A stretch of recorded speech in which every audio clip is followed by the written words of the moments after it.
Hello everyone. चलो आज हम ना लेबर कॉस्ट चैप्टर के कुछ और क्वेश्चंस करेंगे।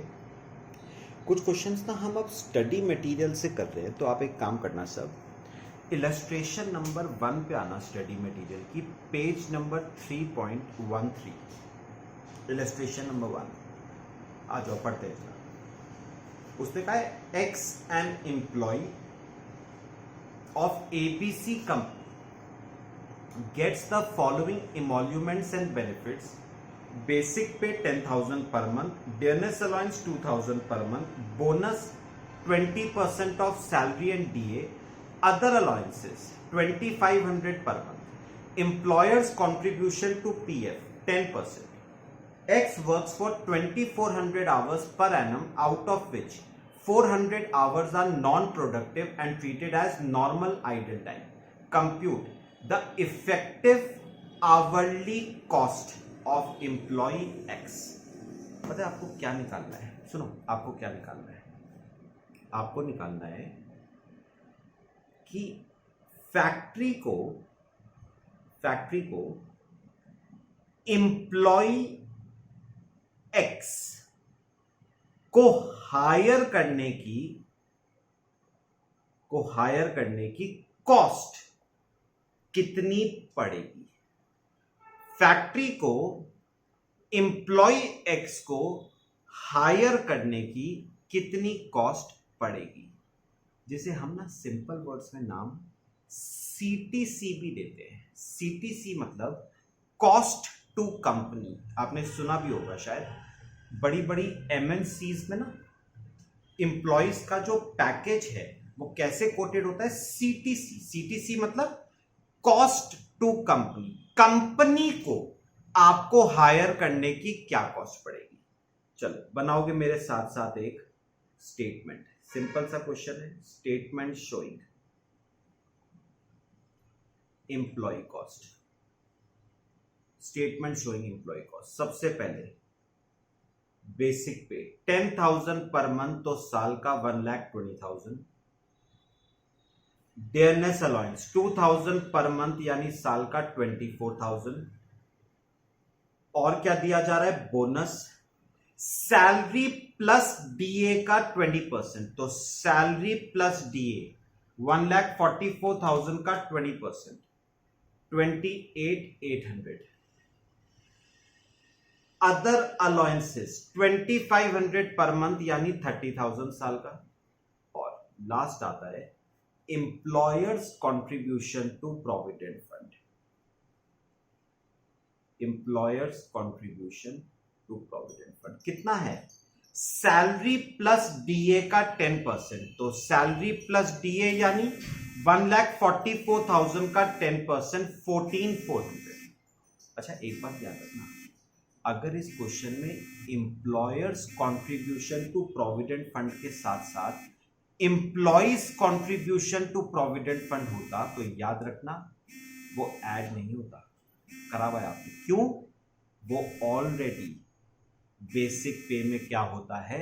एडेड होता है, तो दोबारा से ऐड करने की जरूरत नहीं पड़ती है। सैलरी चैप्टर में किया हुआ है हमने। तो ये हो गई एम्प्लॉय कॉस्ट 1,20,000, 24,000, 28,800, 30,000, 44,000, 2,17,200। ये हो गई एम्प्लॉय कॉस्ट। ठीक है, अब देखो लास्ट लाइन निकालना क्या था? Compute the effective hourly cost.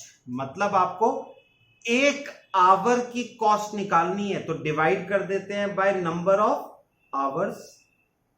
अब देखो number of hours, last line पढ़ना, last paragraph. X works for 2,400 hours, out of which 400 hours are non-productive and treated as ideal time. याद आता है कुछ? ये आइडियल टाइम हमने पहले भी पढ़ा हुआ है स्टैंडर्ड कॉस्टिंग चैप्टर में। और मैंने आइडियल टाइम का आपको क्या मतलब बताया था? वो टाइम जिसकी पेमेंट तो वर्कर को दी जाती है, लेकिन वर्कर उस टाइम में कोई भी आउटपुट प्रोड्यूस नहीं करता है। तो एक बात मुझे ना एक बात बताओ, वर्कर पूरे साल में वैसे 2400 आवर्स काम करता है, लेकिन 2400 में से 400 तो उसका आइडियल टाइम है और इन 400 आवर्स में उसने कोई भी आउटपुट प्रोड्यूस नहीं करा है। तो मुझे एक बात बताओ, फैक्ट्री के पॉइंट ऑफ व्यू से बताना, फैक्ट्री के पॉइंट ऑफ व्यू से क्या कहोगे? ये 2,17,200 रुपए आप उसे 2400 घंटों के दे रहे हो या 2000 घंटों के? इफेक्टिवली तो आप उसे 2000 घंटों के दे रहे हो। क्यों? क्योंकि उसने आउटपुट प्रोड्यूस सिर्फ 2000 घंटों में ही करा है। तो मुझे तो कॉस्ट 2000 घंटों की ही पड़ रही है ना। वो अलग बात है, मैं दे उसको 2400 घंटे का रहा हूं, लेकिन इफेक्टिवली अगर देखो तो मैं 2400 घंटे का नहीं दे रहा हूं उसे, मैं उसे 2000 घंटे का दे रहा हूं, क्योंकि 400 घंटों में उसने कोई भी आउटपुट प्रोड्यूस नहीं करा है। तो कॉस्ट पर आवर आ जाएगी 2,17,200 डिवाइड बाय 2000, 108.6 पर आवर। बस ये आपका इफेक्टिव आवरली कॉस्ट आ गई। ठीक है, चलो एक और क्वेश्चन करेंगे। आ जाओ क्वेश्चन नंबर 2 पे।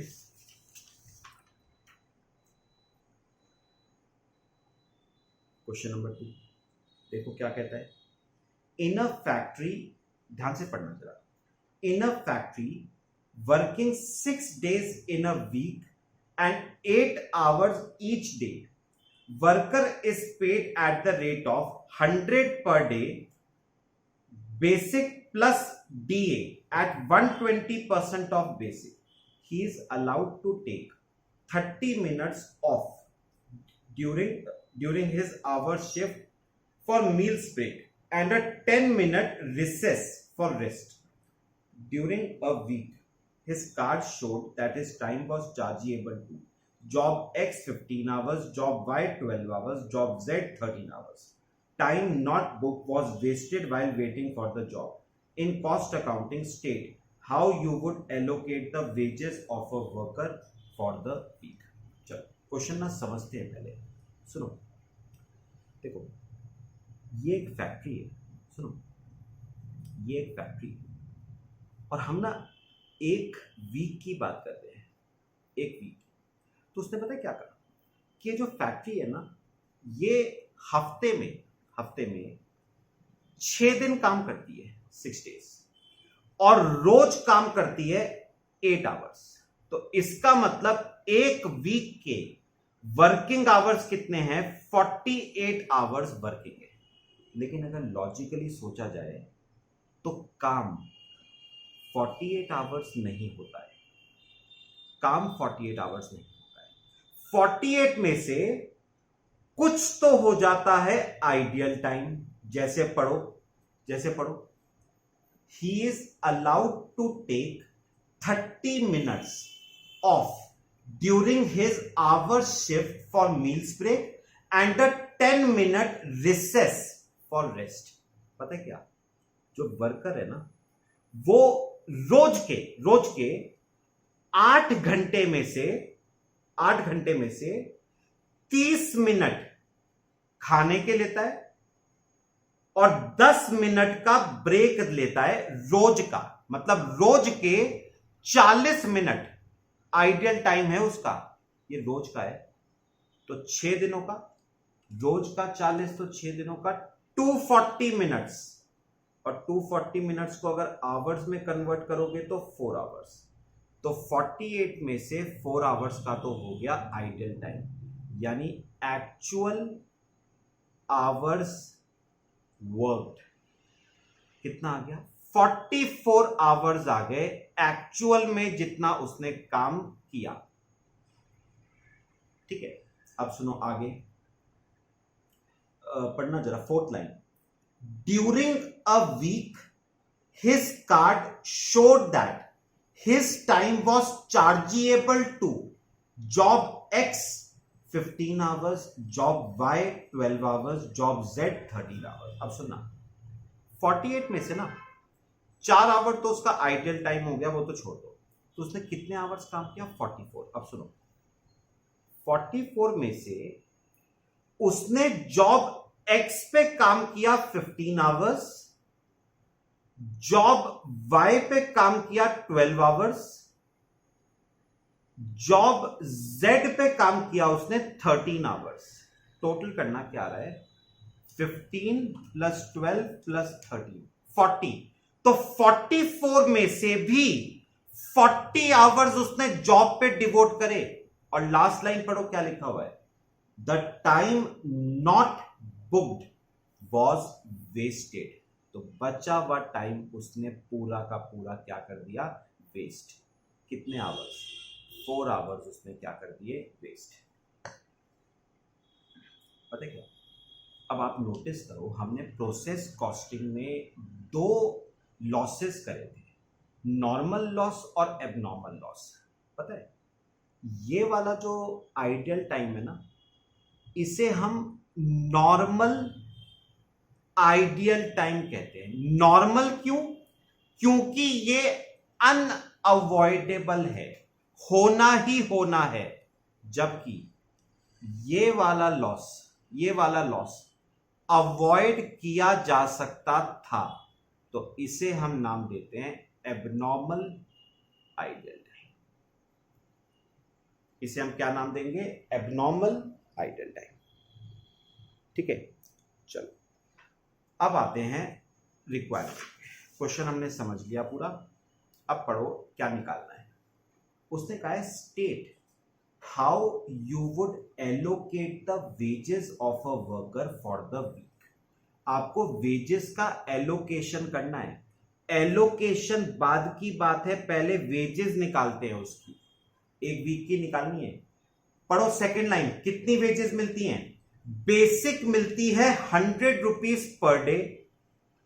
100 रुपीज पर डे तो 6 डेज का 600 रुपए तो बेसिक हो गया, प्लस 600 रुपए का 120% डियरनेस अलाउंस, 720 रुपए का डियरनेस अलाउंस हो गया, तो 1320 रुपए की उसकी वेजेस आ गई। पॉइंट क्लियर हो गया। चलो अब हमें इस वेजेस का क्या करना है, एलोकेशन। हमें इस वेजेस का क्या करना है, एलोकेशन। किस किस में, जॉब एक्स में, जॉब वाई में, जॉब जेड में और वेस्टेज में। एलोकेशन कर दो। अच्छा, जॉब एक्स पे कितने आवर्स काम किया, 15 आवर्स, वाई पे 12 आवर्स, जेड पे 13 आवर्स और वेस्टेज 4 आवर्स की। बस एक काम करो, सिंपल कर लें, 1320 को लो इस रेशियो में बांट दो, बस 1320, तो 450 रुपए तो वेजेस आ गई जॉब एक्स की, 360 रुपए की वेजेस आ गई जॉब वाई की, 390 रुपए की वेजेस जॉब जेड की, और 120 रुपए की वेजेस। ये वेस्टेज हो गई। और जो वेस्टेज है ना, due to abnormal idle time, this will be transferred to costing profit and loss account. हमारे बिजनेस का लॉस है, पीएल में चला जाएगा। बस ये आपका हो गया एलोकेशन ऑफ वेजेस। ठीक है, चलो बाकी हम नेक्स्ट लेक्चर में कवर करते हैं। Thank you.